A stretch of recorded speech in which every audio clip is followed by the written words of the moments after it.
Hai semuanya, perkenalkan nama saya Giulan Purnamiati dengan NIM 22010110159. Jadi di sini saya akan menjelaskan atau memaparkan bagaimana sejarah singkat dari kemerdekaan Indonesia.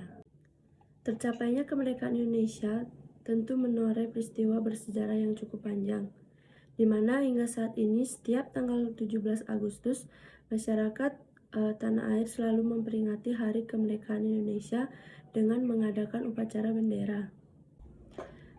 Sehingga tanggal tersebut merupakan titik balik dari sejarah kemerdekaan Indonesia yang cukup panjang, di mana sebelumnya penduduk tanah air sempat dijajah selama 350 tahun oleh Jepang dan Belanda. Kemerdekaan Indonesia tentu didapat dari perjuangan dan pengorbanan para pahlawan dalam melawan penjajahan saat itu. Adapun peristiwa yang melatar belakangi terjadinya kemerdekaan Indonesia. Pada akhir tahun 1944, Jepang mulai terdesak dalam Perang Pasifik, di mana bayang-bayang kekalahan mulai nampak karena seluruh garis pertahanan Jepang dihancurkan oleh serangan sekutu. Dalam situasi kritis tersebut, pada tanggal 1 Maret 1945, pimpinan pemerintahan Jepang mengumumkan dibentuknya Badan Penyelidik Usaha-Usaha Persiapan Kemerdekaan Indonesia atau BPUPKI dengan 60 anggota. Pembentukan BPUPKI bertujuan menyelidiki hal-hal penting yang menyangkut pembentukan negara Indonesia merdeka, di mana BPUPKI saat itu diketuai oleh Dr. Rajiman Widioningrat.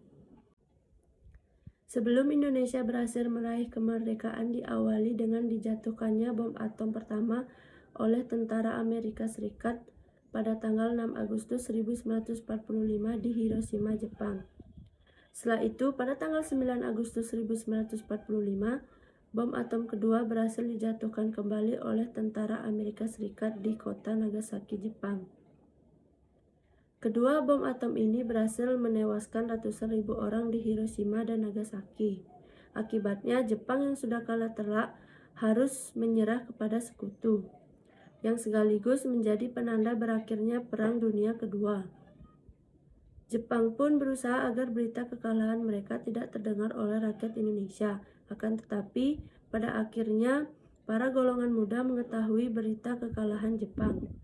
Akhirnya para golongan muda segera mendesak Soekarno dan Hatta agar memproklamasikan kemerdekaan Indonesia. Sebagai persiapan untuk Hari Kemerdekaan Indonesia, dibentuklah organisasi Panitia Persiapan Kemerdekaan Indonesia atau PPKI yang dibentuk pada tanggal 7 Agustus 1945. PPKI dalam bahasa Jepang disebut Dokuritsu Junbi Inkai, yang dimana badan ini bertugas mempersiapkan segala sesuatu untuk mewujudkan kemerdekaan Indonesia.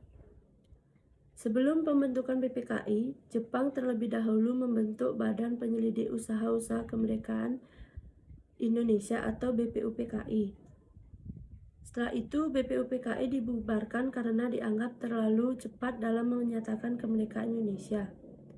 Dengan begitu, PPKI dibentuk untuk melanjutkan rencana kemerdekaan yang lebih matang. Sehingga pada tanggal 9 Agustus 1945, Insinyur Soekarno, Muhammad Hatta, dan Rajiman Widioningrat dipanggil ke Vietnam oleh pemerintah Jepang untuk membicarakan rencana kemerdekaan lebih lanjut. Kemudian pada tanggal 12 Agustus 1945, Jenderal Terauchi menyatakan bahwa kemerdekaan Indonesia dapat dilakukan pada tanggal 24 Agustus 1945. Namun, pada tanggal 14 Agustus 1945, ternyata Jepang menyerah dan kalah dari sekutu. Pemerintah Jepang juga menyatakan bahwa pemerintahan Jepang menyetujui pendirian PPKI dan mengangkat Insinyur Soekarno sebagai ketuanya. Pada tanggal 15 Agustus 1945, golongan tua bertemu dengan golongan muda di Jalan Pegangsaan Timur nomor 56, di mana golongan tua didesak oleh golongan muda untuk segera memproklamasikan kemerdekaan Indonesia. Setelah itu, terjadilah peristiwa Rengas Dengklok, Jadi peristiwa ini terjadi karena adanya perbedaan pendapat antara golongan muda dan golongan tua mengenai kapan pelaksanaan proklamasi kemerdekaan Indonesia, di mana golongan tua merupakan para anggota PPKI seperti Insinyur Soekarno dan Muhammad Hatta, sementara golongan muda diwakili para anggota PETA dan para mahasiswa.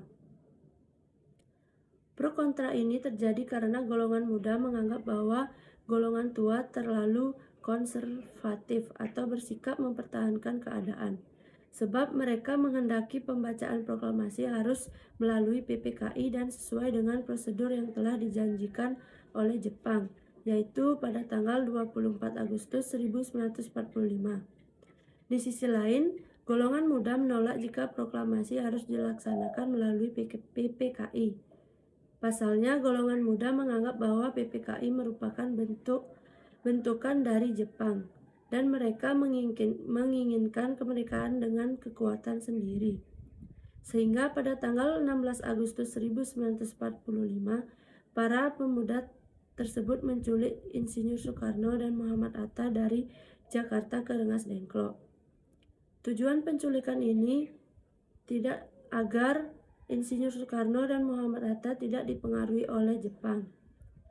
Sehingga dengan adanya peristiwa Rengas Dengklok ini, akhirnya Insinyur Soekarno dan Muhammad Hatta bergerak untuk segera memproklamasikan kemerdekaan.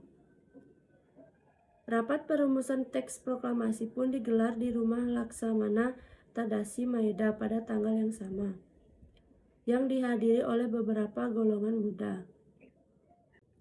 Usai teks proklamasi ditulis, terjadilah hari paling bersejarah bagi bangsa Indonesia, yaitu Hari Kemerdekaan Indonesia yang ditandai dengan pembacaan teks proklamasi oleh Insinyur Soekarno pada tanggal 17 Agustus 1945. Pembacaan teks proklamasi tersebut berjalan dengan lancar yang bertepatan di kediaman Insinyur Soekarno, yaitu Jalan Pegangsaan Timur nomor 56 Jakarta. Pembacaan teks proklamasi disiarkan melalui radio dan didengarkan oleh seluruh masyarakat Indonesia. Selain itu, pembacaan teks proklamasi juga disebarkan melalui berbagai cara, seperti dari telegram, surat kabar, pamflet, hingga mulut ke mulut, sehingga Hari Kemerdekaan Indonesia sampai terdengar ke negara-negara lainnya dan diakui Indonesia merdeka pada tanggal 17 Agustus 1945. Sekian sejarah singkat kemerdekaan Indonesia yang dapat saya jelaskan. Sekian dan terima kasih. Bye-bye. Bye-bye.